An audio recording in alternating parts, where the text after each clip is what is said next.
Bismillahirrahmanirrahim. Assalamualaikum warahmatullahi wabarakatuh. Alhamdulillah summa alhamdulillah alladzi allafa baina qulubikum fa asbahtum bi ni'matihi ikhwana. Asyhadu an la ilaha illallah wahdahu la syarika lah wa asyhadu anna Muhammadan abduhu wa rasuluh. Allahumma shalli ala Muhammad wa ala alihi wa sahbihi wa sallim ajma'in, amma ba'du. Subhanaka la ilma lana illa ma 'allamtana innaka antal alimul hakim. Allahumma inna nas'aluka al-huda wa tuqa wal afafa wal ghina. Allahumma inna nas'aluka ilman nafi'a wa rizqan thayyiban wa amalan mutaqabbala. Para jamaah rahimakumullah, Bapak, Ibu, saudara-saudara yang saya hormati, tema kita pada malam hari ini perjalanan menuju taman surga. Taman surga itu ada dua. Ada taman surga di dunia, ada taman surga di akhirat. Kemudian taman surga di dunia itu dibagi tiga lagi.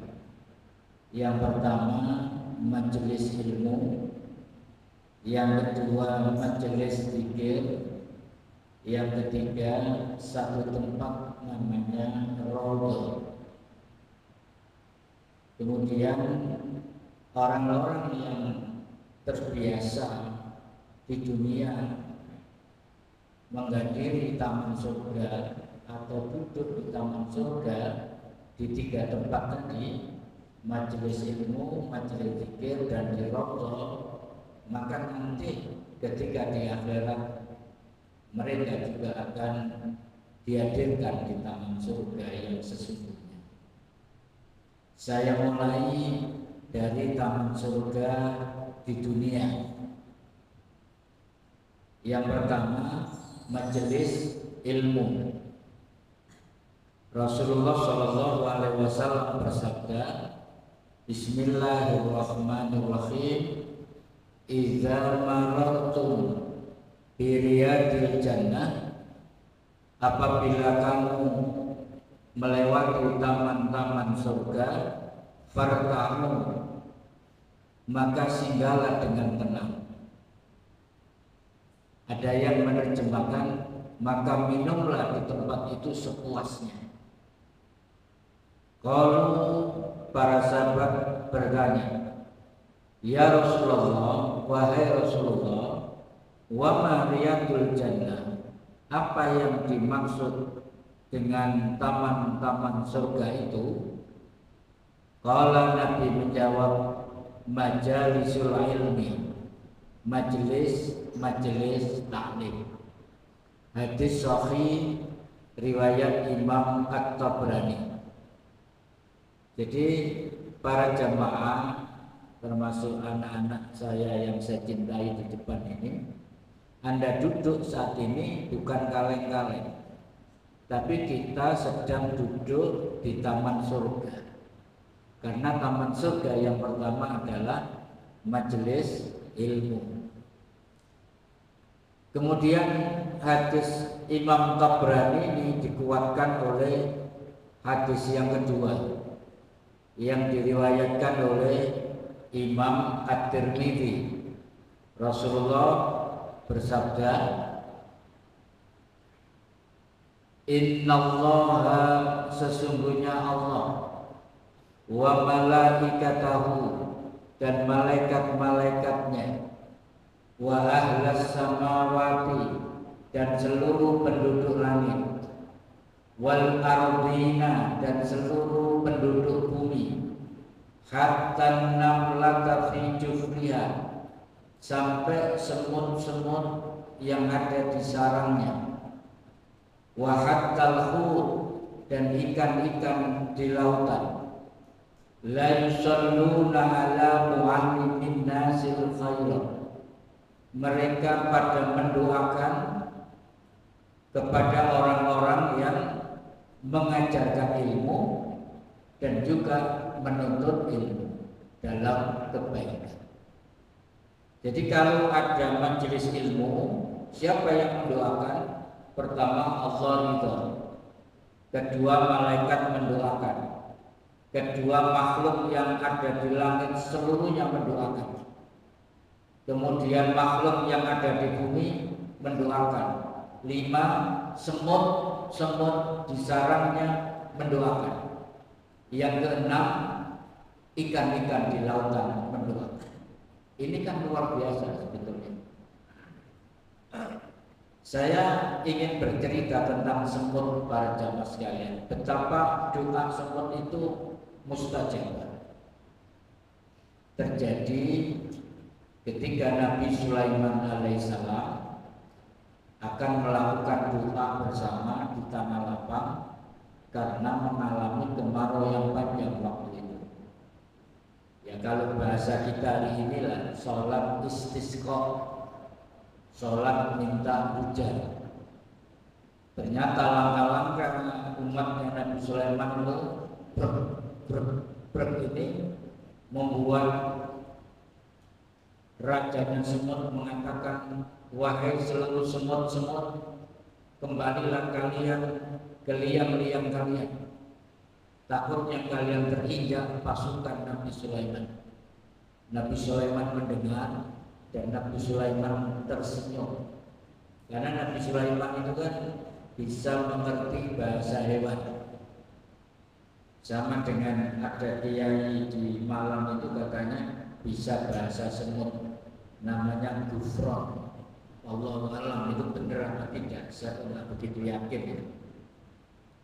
Nah kemudian setelah masuk semua di liang-liang itu, Nabi Sulaiman dan umatnya melanjutkan perjalanan sampai di satu tempat. Nabi Sulaiman menyaksikan banyak sekali semut yang terlentang, karyal-karyal begini. Dan Nabi Sulaiman tahu bahwa semut itu lagi berdoa untuk minta hujan. Maka Nabi Sulaiman kemudian mengatakan, kita balik kanan, kita pulang ke rumah kita masing-masing. Doa kita sudah diwakili oleh semut-semut itu. Maka kemudian turun hujan.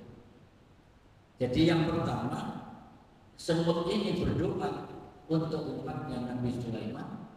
Yang kedua, semut ini berdoa untuk umatnya Nabi Muhammad Sallallahu Alaihi Wasallam yang ada di majelis ilmu atau Riyadul Jannah, taman surga, bukan main. Nah, didoakan 6 item tadi, mulai ridho Allah sampai ikan-ikan di lautan mendoakan. Nah ini bukan kaleng-kaleng sekali lagi. Yang ketiga, para jamaah sekalian, berkaitan dengan majelis ilmu ini dikuatkan oleh hadis sahih riwayat Imam Muslim. Jadi ada hadis pendek, kalau orang itu mau masuk surga banyak pintunya, kira-kira begitu. Pertama, bisa melalui pintu jihad fi sabilillah, dijamin masuk surga dan mahsyar orang yang mati syahid. Tapi kan kita harus pergi ke Gaza sana untuk melawan Zionis Israel, terbunuh, masuk surga. Rasanya kok nggak mungkin kita dikenyang permen untuk berangkat ke sana. Berat saat ini. Yang kedua, orang yang dijamin masuk surga juga orang yang naik haji, kemudian hajinya mabrur. Ini juga antrinya panjang, biayanya juga besar, minimal 46 juta. Belum santunnya, belum syukurannya, belum lain-lainnya. Antrinya bisa 20 tahun lebih. Lama. Umur kita terbatas. Yang ketiga, misalnya ada orang masuk surga itu melalui pintu menjadi orang yang suka bersedekah, suka infak, dermawan. Yang dijamin masuk surga itu kelasnya Abu Bakar. Ketika ditanya berapa yang kau sedekahkan, seluruh harta saya ya Rasulullah. Turun satu digit, gayanya Sayyidina Umar. Berapa yang kau sedekahkan? Separuh dari harta saya. Ini juga berat. Nah, ini ada penawaran yang singkat. Kalau diberi judul Jalan Ringkas Menuju Surga, ada pintu surga yang dilalui free tanpa biaya apapun. Cukup dengan hadir di Riyadul Jannah seperti malam ini. Rasulullah bersabda, "Man salaka tariqan," dan barang siapa yang menempuh jalan, yaltamisu fihi ilman, untuk menuntut ilmu, seperti malam inilah, syahalallahu lahu bihi tariqan ilal jannah, maka Allah akan memudahkan jalan ke surga. Satu jalan menuju majelis ilmu dibuka jalan ke surga. Ini yang saya sebut cara paling ringkas atau jalan terpendek menuju surga. Ringan, tidak berat, tidak butuh biaya, tapi butuh istiqomah untuk menuntut ilmu. Jadi kemuliaannya luar biasa. Orang yang menuntut ilmu itu, saya kalau boleh lengkapi, Allah berfirman untuk membedakan orang berilmu dan tidak itu seperti apa. Misalnya disebut dalam surat Az-Zumar, surat ayat 9. Allah itu mengatakan begini, "Qul hal yastawi," katakan Muhammad, apakah sama? Nah, ini kalau Allah bertanya seperti ini dalam kaidah penafsiran Al-Quran, itu Allah hakikatnya tidak bertanya. Allah Maha Tahu kok bertanya. Hal yastawi, apakah sama? Alladzina ya'lamuna, orang-orang yang berilmu, walladzina la ya'lamuna, dengan orang-orang yang tidak berilmu. Sehingga ayat ini makna sesungguhnya bukan pertanyaan itu, tapi Allah mengatakan tidak sama orang yang berilmu dengan orang yang tidak berilmu. Tidak sama orang yang aktif di majelis ilmu dengan orang yang tidak pernah duduk di majelis ilmu. Sehingga dikuatkan dengan gambaran perbandingan ahli ilmu dan ahli ibadah. Fadlul alim alal abid kafadlil qamari ala sahil kawakib. Perumpamaan ahli ilmu itu seperti cahaya bulan. Perumpamaan ahli ibadah itu seperti cahaya bintang. Cahaya bintang itu kan kelip-kelip mencahayai dirinya sendiri. Jadi orang itu kalau mengandalkan ahli ibadah saja, itu tidak cukup untuk mampu menyelesaikan persoalan publik, persoalan masyarakat. Tapi ahli ilmu digambarkan seperti cahaya bulan.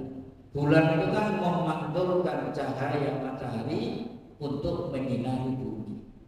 Artinya persoalan-persoalan kita, persoalan masyarakat, persoalan umat, persoalan bangsa dan negara tidak cukup diselesaikan oleh orang-orang yang hanya punya modal ahli ibadah ansih, ahli ibadah saja, tapi dibutuhkan ahli ilmu.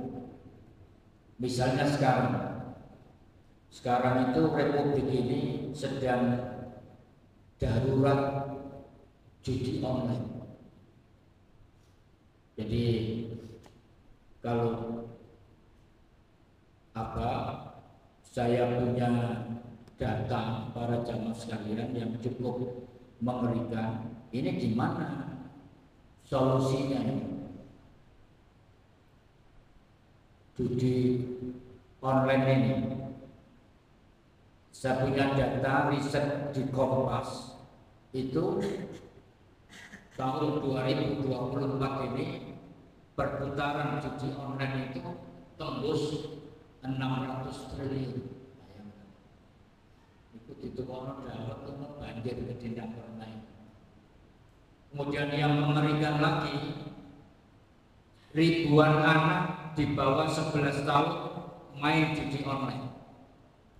Data di Okezone itu anak usia 11 tahun di bawah 11 tahun itu ada 1.160 anak SD di bawah 11 tahun main judi online dengan transaksi sekitar 3 miliar anak di bawah 11 tahun. Kemudian usia 11 tahun sampai 16 tahun itu ada 4.514. Ini sumbernya PPATK, jadi valid. Transaksinya 7,9 miliar. Anak 11 sampai 16 tahun kan SMP. Sudah transaksi 7,8 miliar. 7,8 miliar. Kemudian 17 sampai 19 tahun anak SMA ini atau sudah masuk perguruan tinggi semester awal itu ada 191.360 anak. Nilai transaksinya 282 miliar. Sehingga untuk anak-anak saja transaksi judi online-nya itu 293,4 miliar. Dan konon saya lihat tayangan di Kompas yang acaranya itu bocor halus itu seluruh bank terlibat untuk menjadi transaksi judi online termasuk bank syariah. Sehingga Kompas merekomendasikan pemerintah itu salah alamat yang diblokir kok websitenya. Orang satu hari bisa bikin 1.000 website untuk bikin website baru. Mestinya yang diblokir itu adalah rekening yang dipakai perputaran untuk judi online. Jadi mengerikan. Itu sebelum bicara data miras, data narkoba yang ada di kalangan remaja sudah cukup mengerikan pada zaman sekarang. Makanya anak-anak kita harus kita lindungi, jangan sampai terlibat ini. Nah itu faktor orang tua juga menentukan, yaitu tadi orang tua yang biasa ngaji dan tidak, cara mendidik anaknya juga berbeda. Cara mendidik istrinya, sikapnya pada realitas sosial hari ini juga berbeda. Maka butuh ilmu untuk itu semua. Allah menutup surat Az-Zumar ayat 9 itu dengan kalimat innama yatadzakkaru ulul albab. Sesungguhnya orang-orang yang berakal yang dapat menerima pelajaran. Nah, ini para jamaah sekalian. Baik, sekarang yang kedua.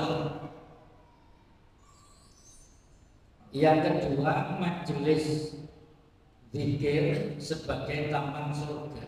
Yang kedua, hadisnya sama seperti hadis majelis ilmu tadi, hanya beda akhirnya. Ini hadis riwayat Imam At-Tirmidzi. Boleh dibaca At-Tirmidzi, boleh dibaca At-Tirmidzi. Nabi bersabda, "Idza marartum bi riyadil jannah farta'u sama." Jika kamu melewati taman-taman surga, maka singgahlah dengan tenang. Kalau para sahabat bertanya, "Wa ma riyadul jannah?" Apa yang dimaksud dengan taman-taman surga itu? Qala, Nabi menjawab, "Khilaqul dzikri."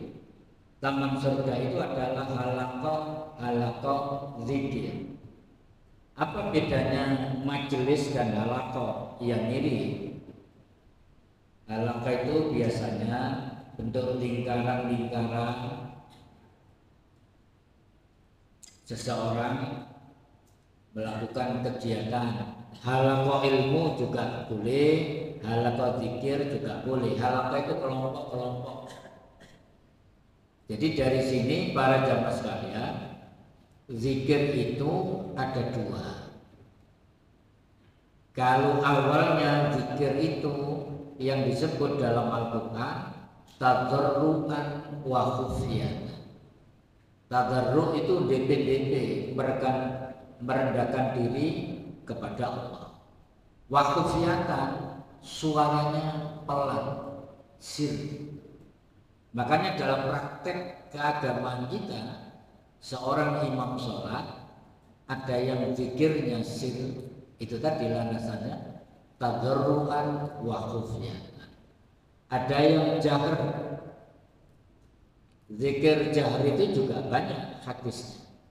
Jadi nggak usah repot-repot saling menyalahkan antara zikir sirri dan zikir jahar. Kemudian bagaimana kalau zikir itu bersama-sama, halaqah, kemudian jahar? Ya ini termasuk landasannya khuliqal zikri. Dulu ada Ustadz Arifin Ilham, mungkin ingatnya, almarhum, itu kan zikir di sini, zikir di sini. Itu banyak yang menggugah kaitannya landasan zikir jama'i, kemudian zikir jahar. Kemudian dia meminta para pakar untuk berdiskusi bagaimana sih hukumnya zikir bersama itu. Ternyata ditemukan juga landasan itu. Jadi boleh gitu ya. Termasuk khuliqal zikri ini kategorinya adalah zikir jama'i karena halaqah.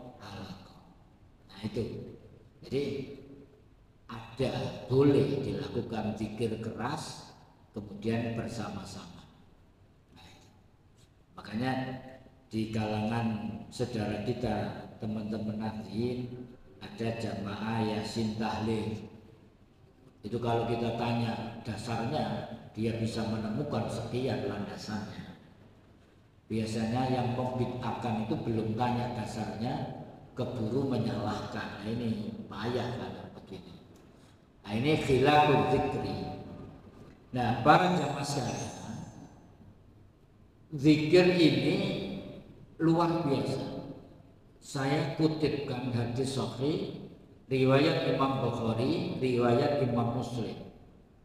Innallaha ta'ala wa malaikatan yatufuna fi turuki yaltamisuna ahlal zikri.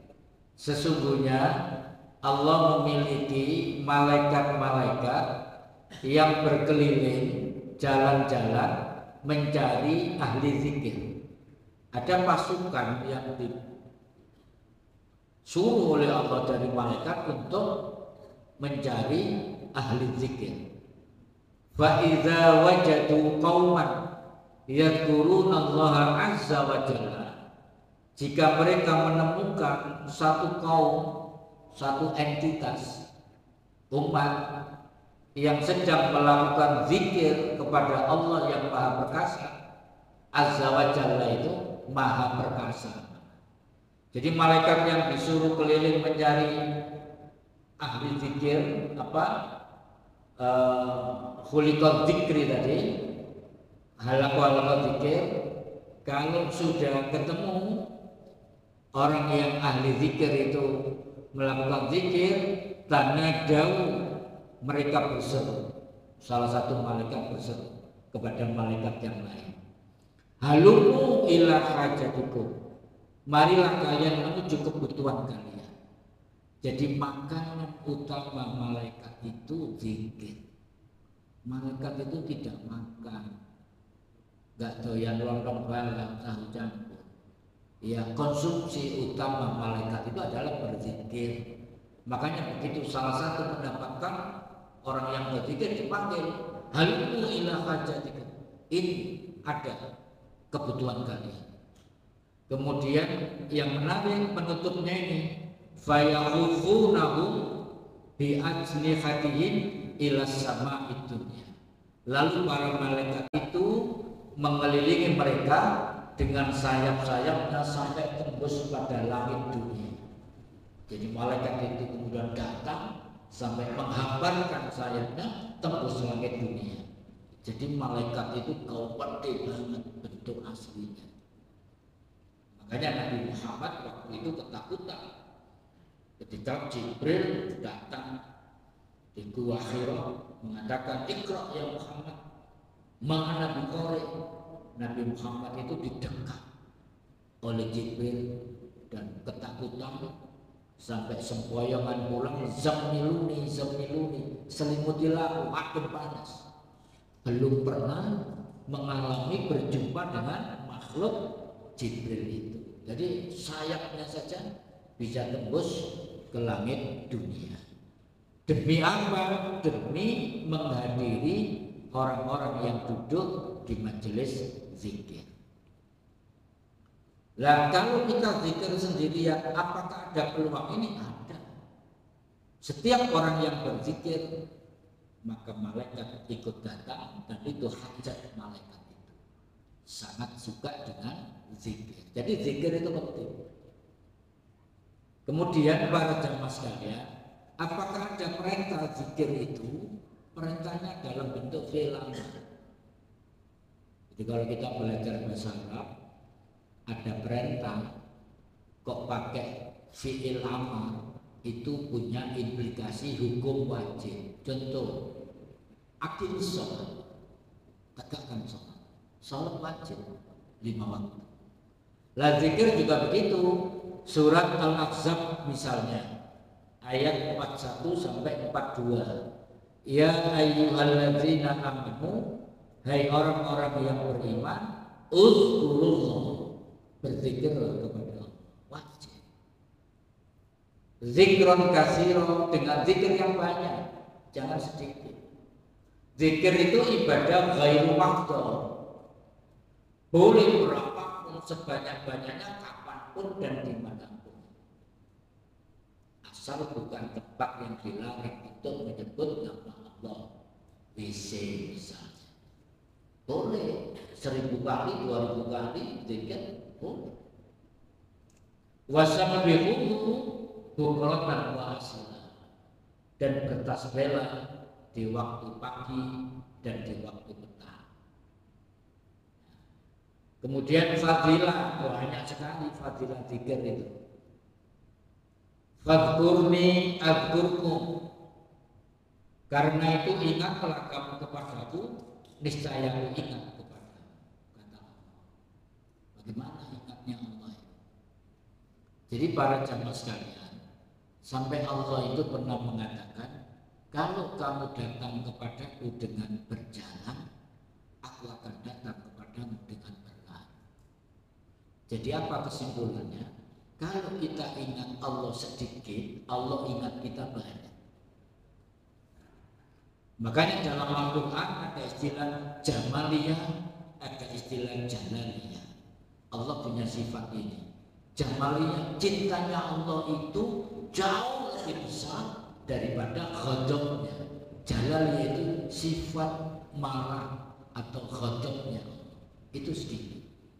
Saya kasih contoh cepat-cepat, bahwa kita ibadah sedikit dibalas banyak. Seandainya didai adil-adilan oleh Allah, nggak cukup kita untuk masuk surga, sama sekali nggak cukup.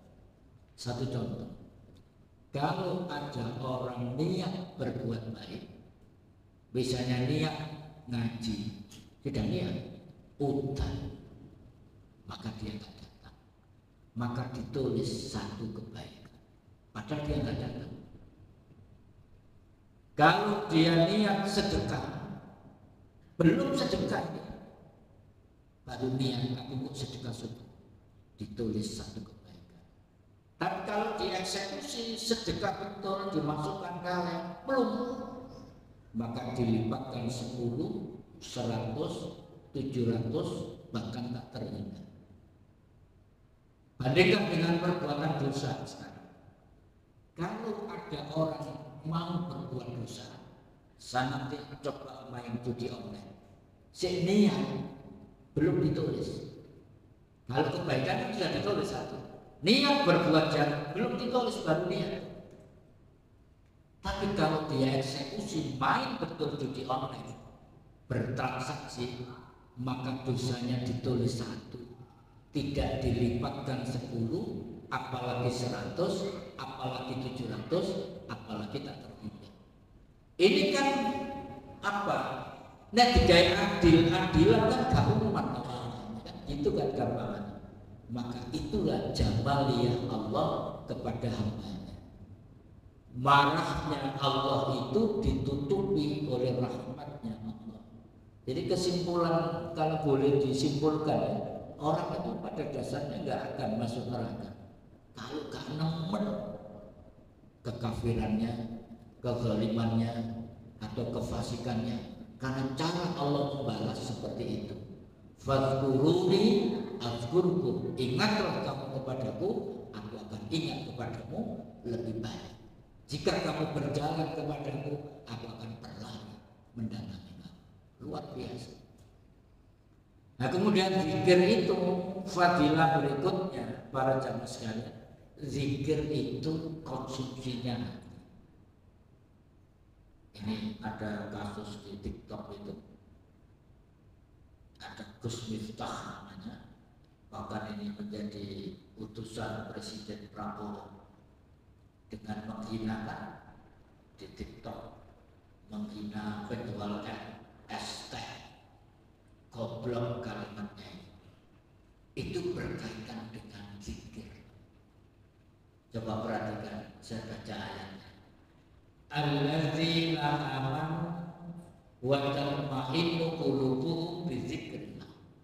Ala bi dzikrillah tatma'innu. Orang-orang yang beriman, hati mereka menjadi tenang dengan berzikir kepada Allah. Ingatlah, berzikir kepada Allah itu hati menjadi tenang. Zikir itu konsumsinya batin, hati kita.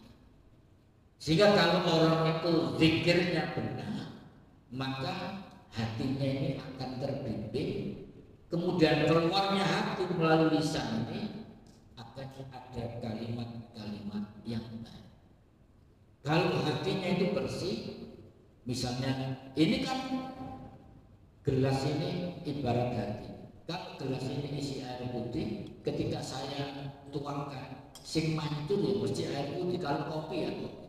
Hati manusia juga begitu. Kalau hatinya bersih, itu yang keluar kalimat-kalimat yang bersih, yang santun, yang bagus. Dan kalau yang keluar dari lisan itu kotor, mesu, tertiak, kan mesu benar, tertiak, fasih sekali dalam mesu. Makharijul hurufnya itu sangat cepat, panjang pendeknya. Itu pasti hatinya tidak bersih, kemudian keluar lewat lisan. Jadi zikir itu bisa membimbing hati orang yang suka berzikir itu, kemudian direfleksikan dalam sikap hidup, baik bicara, bersikap, bergaul, itu akan santun. Nah itu zikir. Kemudian fadilah zikir berikutnya, zikir itu sebuah power, kekuatan. Ya kalau kita sering zikir, fisik kita itu jadi kuat. Apa landasannya? Sayyidah Fatimah itu pernah mengeluh kepada Nabi berkaitan kesibukannya. Jadi Sayyidah Fatimah itu kan istrinya Sayyidina Ali. Nabi mengatakan Ali ini tidak pandai mencari rezeki, tapi aku ini gudangnya ilmu, Ali kuncinya. Bab ilmu banyaklah. Akhirnya Fatimah sampai burung memintal kapas di tetangganya untuk menutupi kebutuhan ekonomi keluarga. Nah suatu kali namanya anak pada orang tua mengeluh, Ya Rasulullah, bahwa saya ini dibantu, diberikan khadimat. Khadimat itu membantu untuk ngurus Hasan dan Husain. Saya ini sibuk meminta kapas di tetangga untuk menutupi kebutuhan keluarga. Tapi panjenengan ceng bayar khadimat ini. Apa jawab Nabi? Tidak usah begitu Fatimah. Kalau kamu ingin ringan beban hidupmu, maka biasakan berzikir subhanallah wa bihamdihi subhanallahil azim. Rasul mengajarkan itu. Bahkan kita mengalami kesibukan seakan-akan nggak cukup waktu itu untuk mencari rezeki dan sebagainya. Sambil beraktivitas itu berzikir subhanallah bihamdihi subhanallahil azim. Saya membuktikan itu. Jadi dulu saya itu sering ceramah di ngeliat di sumber Mancing Kulon. Pertama-tama itu sering diantar Pak Mul ini pakai Land Cruiser itu.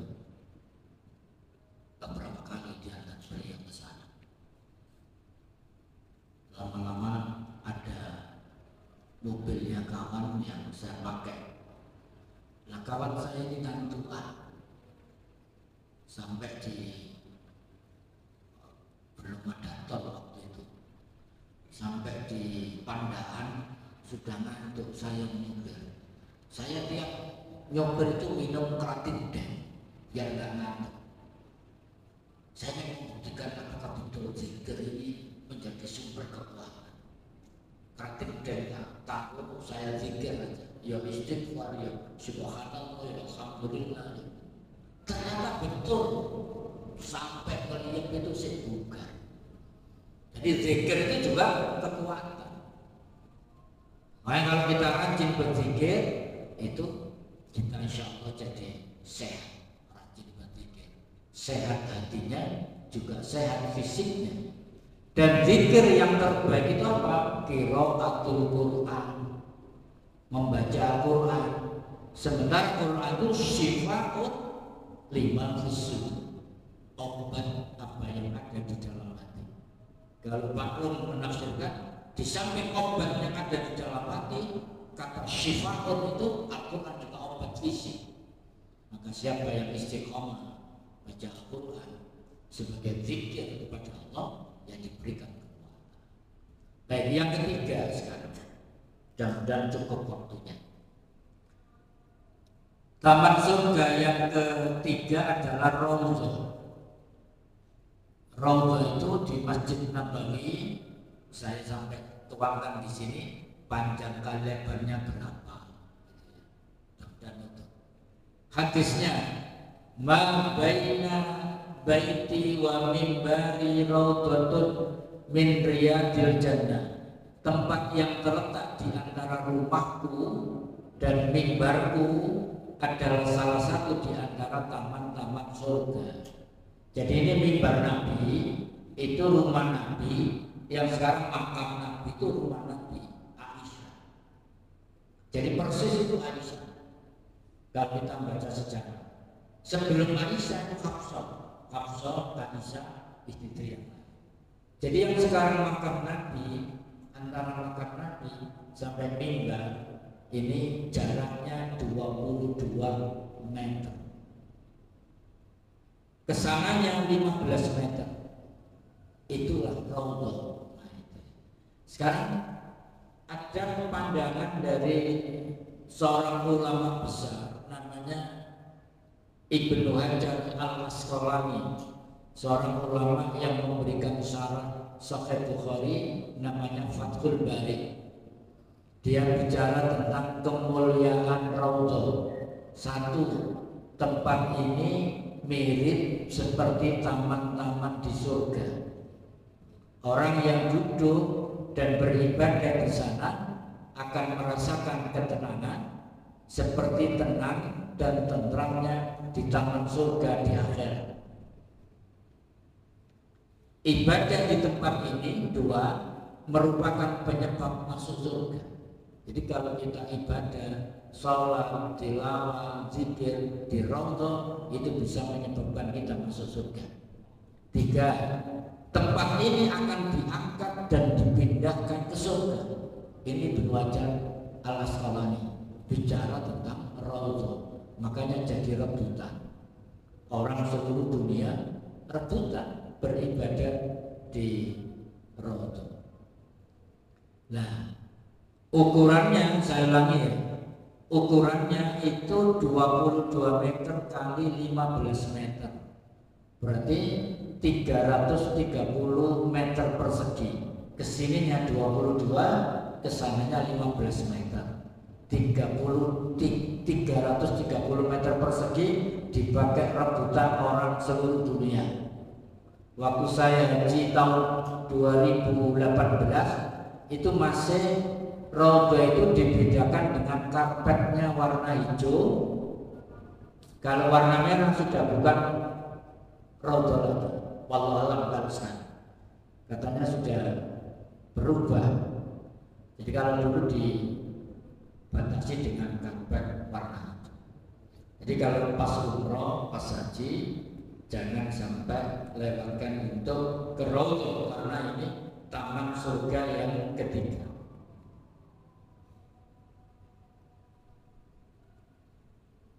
Yang terakhir para jamaah sekalian sebagai penutup, taman surga di akhirat yang sesungguhnya. Jadi taman surga di akhirat itu, ya surga itu sendiri.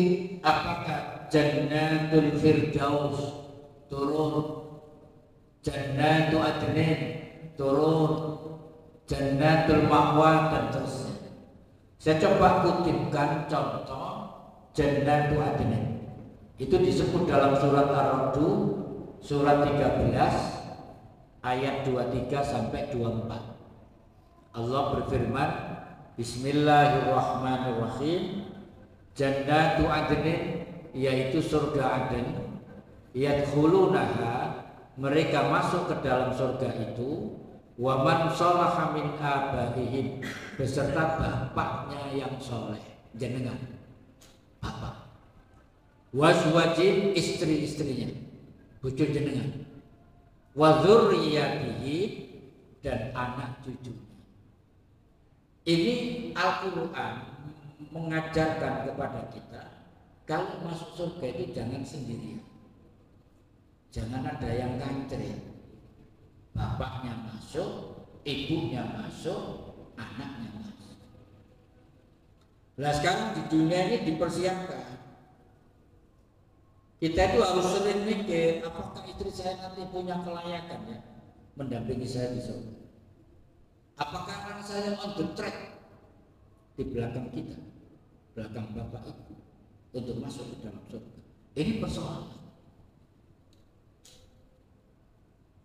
Wal malaikatu, dan malaikat-malaikat, yadkhuluna alaihim, mereka masuk ke dalam surga itu min kulli babin, dari beberapa pintu. Nah, ini ketemu kebetulan, ketemu rombongan bapak, ibu, anak, cucu tadi. Malaikat ini mengucapkan salamun alaikum, selamat ya bagi kamu. Jadi malaikat itu menghormat, mengucapkan salam kepada orang-orang yang rombongan bapak, ibu, anak tadi. Bima sabartum, ini berkat kesabaran kalian. Jadi nggak mudah membangun keluarga berbasis surga bersama-sama, itu butuh mujahadah, butuh kesabaran. Fanima ubada, terus malaikat mengatakan begini, maka alangkah nikmatnya tempat kesudahan ini, yaitu Jannatu Adnin. Subhanallah para jamaah sekalian, pastikan kita di dunia terbiasa di taman surga, di 3 tempat tadi, dan dipastikan juga Allah akan meletakkan kita di taman surga di akhirat. Demikian, mudah-mudahan bermanfaat. Akhirul kalam, billahi taufik wal hidayah. Wassalamualaikum warahmatullahi wabarakatuh.